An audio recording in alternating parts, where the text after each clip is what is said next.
Hello friends, we're being like really brave today and I encourage you to do the same, and I'm going to be reading 3 books that I have just been putting off for one reason or another, and we're going to get into all of the reasons today. All 3 of these books recently found their way onto my TBR with my most recent TBR video, and they are books that I was not necessarily the most excited to get to, and you know, I figured we might as well throw them all together into one video. So let's just jump into it. The one that I'm the one that I want to read the most out of, we'll go in order of like the ones that I'm like, y'all, I cannot speak. We are going to start by talking about the book that I want to read the most out of these 3 books that I don't really want to read, all the way down to the one that I'm dreading the most. Does that make sense? Anywho. So, we're going to be reading this book, which is called The Fundamentals of Being a Good Girl by Julie Murphy and Sierra Simone. I've read one book by Sierra Simone, hated it. I hate the sprayed edges on this being like hold, squeeze, bite, lick, stroke, whatever. I don't like these end papers at all. I don't like her panties being in his pocket. I don't even remember what the naked hardcover. Oh, I actually do kind of like the naked hardcover. It's really pretty. But this is the special edition of this book from Afterlight. So, I don't know. We will see how I feel about it. But this one says, she wants to be a good girl. He's dying to teach her. And this is not a book I would ever have picked up because I like my romances to be more sad and romantic rather than spicy. That's just personal preference. So, this isn't necessarily my cup of tea. New to town and freshly single rookie lecturer Maddie isn't looking for trouble until she ends up in bed with Bram, a sexy, grumpy single dad, on her first night. The catch? He's her new boss at home. He needs a nanny and her colleague at work. He's a professor too. So to make it work, they have to set ground rules. No more sex, and they can never be alone together in the house. But Maddie's great at breaking the rules, and Bram is even better at dishing out consequences. So we will see. Next is this book called Every Last Word by Tamara Ireland Stone, and I have been avoiding this book because it's YA, and YA is just not something I'm super gravitating towards these days. But this one says, if you could read my mind, you wouldn't be smiling. Samantha McAllister looks just like the rest of the popular girls in her junior class, but hidden beneath the straightened hair and expertly applied makeup, makeup is a secret that her friends would never understand. Sam has purely obsessional OCD and is consumed by the stream of dark thoughts and worries she cannot turn off. Second guessing every move, thought, and word makes daily life a struggle, and it doesn't help that her lifelong friends will turn toxic at the first sight of the wrong outfit, wrong lunch, or wrong crush. Yet Sam knows she'd be truly crazy to leave the protection of the most popular girls at school. So when Sam meets Caroline, she has to keep her new friend with a refreshing sense of humor and no style a secret, right up to there with Sam's weekly visits to her psychiatrist. Caroline introduces Sam to Poet's Corner, a hidden room and a tight-knit group of misfits who have been ignored by the school at large. Sam is drawn to them immediately, especially a guitar-playing guy with a talent for verse, and starts to discover a whole new side of herself. Slowly, she begins to feel more normal than she ever has as part of the popular crowd, until she finds a new reason to question her sanity and all that she holds dear. So there's that. And then we have got The Bookshop on the Corner by Jenny Colgan, and I have just thought the 2 books that I've read by this author, which is The Bookshop on the Corner and The Christmas Bookshop, to be incredibly mediocre. So I don't really have high hopes. But this is the last book I have by her on my TBR, and then I can be done with it. And this one is, I believe, like in companion to The Bookshop on the Corner because there is some interconnected characters. So this says, desperate to escape London, single mother Zoe wants to build a life for herself and her 4-year-old son Harry. She can barely afford the crammed studio apartment on a busy street where shouting football fans keep them awake all night. And Harry's dad Jazz, a charismatic but perpetually broke DJ, is no help at all. But his sister Surinder comes to Zoe's aid, hooking her up with a job far away from the urban crushes possible, working at a bookshop on the banks of the Loch Ness. And there's a second job to cover housing. Zoe will be an au pair for 3 children at a genuine castle in the Scottish Highlands. But when Scotland is everything Zoe dreamed of, clear skies, brisk fresh air, blessed, quiet, everything else is a bit of a mess. The Urquhart family's castle is grand but crumbling, and the children's mother has abandoned the family, and their father is a wreck, and the kids have been kicked out of school and left to their own devices. Zoe has her work cut out for her and is determined to rise to the challenge, especially when she sees how happily Harry has taken to their new home. With the help of Nina, the friendly local bookseller, who is in the bookshop on the corner, Zoe begins to put down the roots in the community, our books, fresh air, and the kindness enough to heal the Urquhart family and her own. So, three very different books, so that's at least exciting that we're having one hell of a variety, but let's get into them. Okay, in this reading books I've been avoiding situation, I am starting with Every Last Word because this is due next on Libby, and it is the shortest of the audios. I think it's under 10 hours, so that's amazing. This will for sure be a 3-time speeder. All of my audios are. And I will come talk to you guys when we are about halfway through, but I'm currently binging the Dungeon Crawler Carl series for a different video. I don't know which one of these videos will go out first, probably this one, question mark, but binging books 3 through 8. So in between, I'm like doing something else, and this is definitely very different vibes. So I'm excited for the switch up.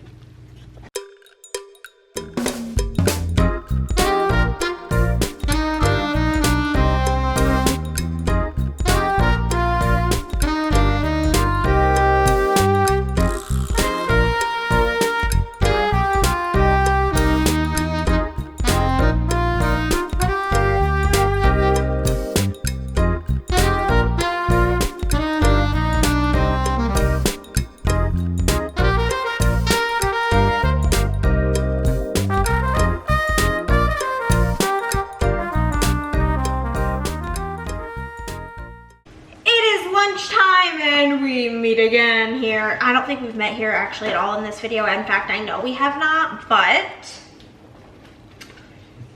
I've been meeting y'all here quite a bit lately for my book chats. It fell down. I am about to make myself, I'm sure you guys can guess it, nachos. Ooh. Better than this, but I'm just putting foil over it, so I don't care. At the time of filming this, we are still, because I don't know, maybe you're from the future watching this in the past. I don't really know. But we're in the times of the diarrhea lettuce and vegetables and fruits, and my typical lunch go-to is salad. And salad can't be had. So you know what's never failed me and never given me diarrhea?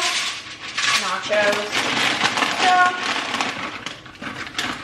I've been just making individual portions of sheet pan nachos.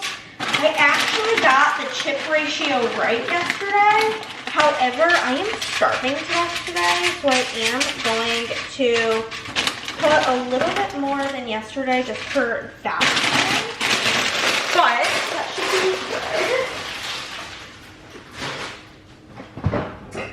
I'm going to talk about the book in a minute. I do promise that. I just need to get all of my toppings out so that I can do 2 things at once. So, I am about halfway through Every Last Word, and I am reading this in the same time frame that I'm working on my, I think I told you, Dungeon Crawler Carl video. And so the fact that it feels like I blinked and I was like, oh, I'm gonna go make lunch now. Let me see how far I am to see if I can do an update. I'm at 51%, and I'm like, what do you mean? How am I already at 51%? I just started 3 minutes ago, basically. So it's crazy. The difference between like reading a super long book and then reading like a normal length book. But so far I'm really enjoying this. I think this is going to be a 4-star. This book is about our main character Samantha, or Sam, depending. And she is a part of the popular group at school. Think like the Regina George Mean Girls. And so she has been friends with a lot of these girls. They call them the 8s because there's 8 of them for like literally since elementary school. She's also on the swim team. And something her friends don't know about her is that she sees a psychologist on the regular because she has pretty severe OCD in the obsessional part. She has to do a lot of things in threes. For example, she recently got her learner's permit, or she got her license. And like when she's out driving, like she will keep going around the block, around town, around wherever she needs to go, so that like her speedometer will be on like the number 3 when, I was gonna say when she lands, the word would be parks. So when she parks, it has to be on the number 3. And we're ignoring what's going on in the sink. Once in a while, like the thing does not open in the dishwasher.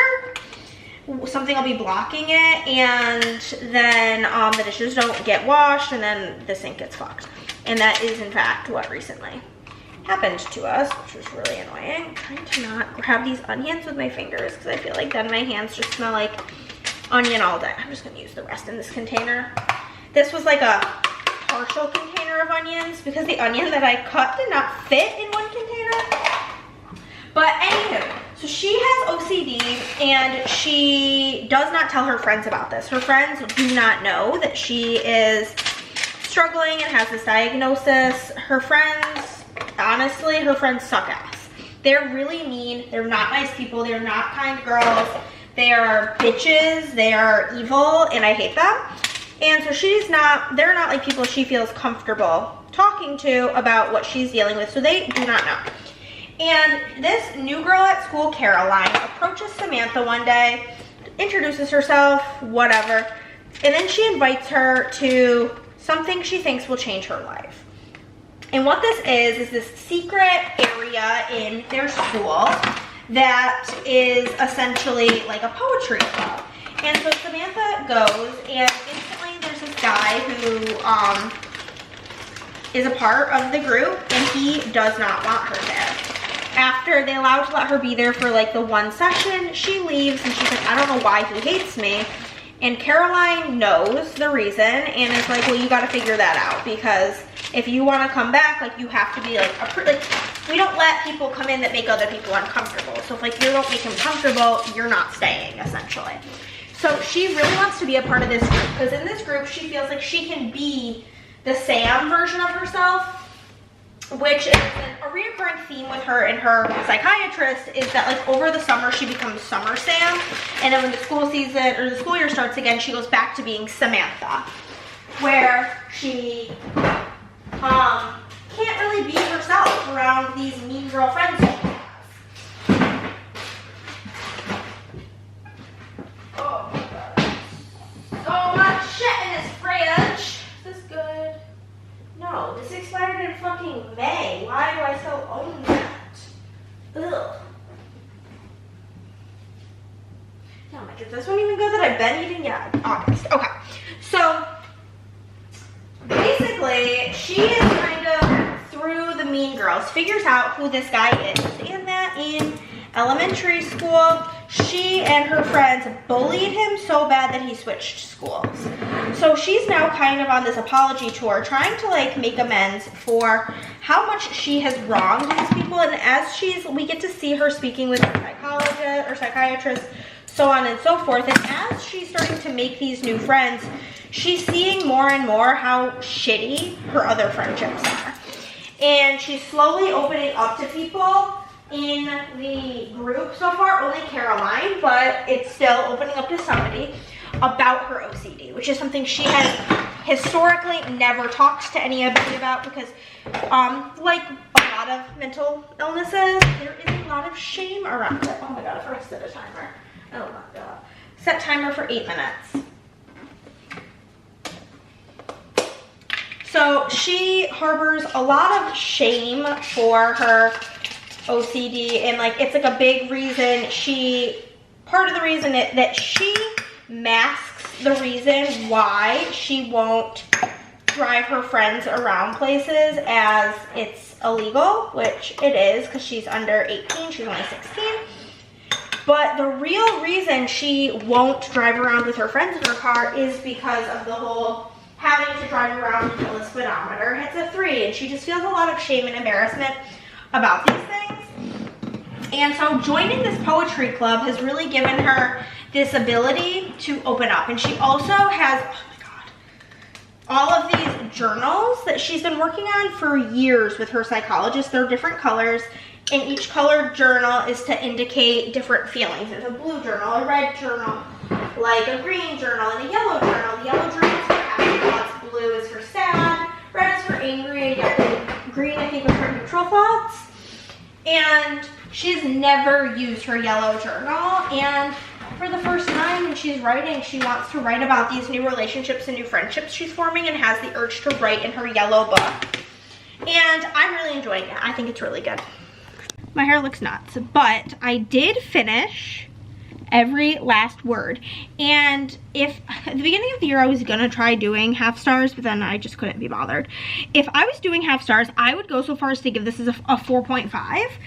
The reason it's not a 5 is it just like literally did not give me those 5-star feelings. But in the second half of this book, we really get to see Sam really come into herself and really stand up to the people that she has associated herself with for all of these years, getting to open up to a group of people that love her and accept her for who she is, where she doesn't have to hide her struggles. She doesn't have to hide things that are a really big part of her life that the 8 or whatever make her feel like she cannot talk about, and just getting to kind of stand up to them and tell them like how bad like they make her feel, and that they maybe just like need time apart, was really, really good. And getting to see like some of the people in the group stand by her, some of them not, and getting to see those conversations of her with her therapist and like ways to cope and so on and so forth was really, really, really good. So I do think that this was the book that I had the highest hopes for on this TBR. So we may have flown too close to the sun, because I'm not really sure how the other ones are going to go. I think because I'm dreading this one the most, this will be the next one we read to like get it over with. But I'm flopping back to Dungeon Crawler Carl, so I'll see y'all when I see y'all.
Okay, y'all, I'm gonna be honest. I've had a very, very traumatic day. I've gotten 2 very terrible phone calls back to back, like within 10 minutes. And I'm trying to listen to this and I just don't give a fuck. I could continue this book and give it a 2 or a 3. But I do think I'd rather just DNF it. And I'm so sorry. I feel like, let me know down below. Do you guys prefer it if I push through a book and not like it, or would you prefer me to DNF? I feel like you're gonna say just DNF because, like, why continue on if I'm not having fun? But I do feel bad DNFing like 2 books in recent videos.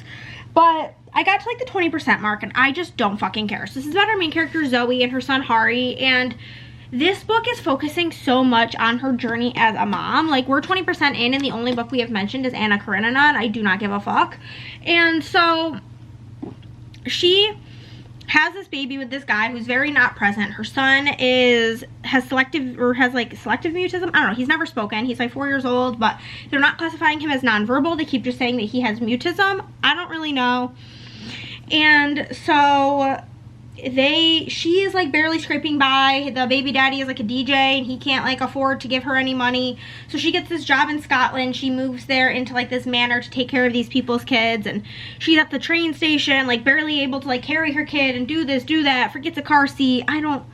I just don't care.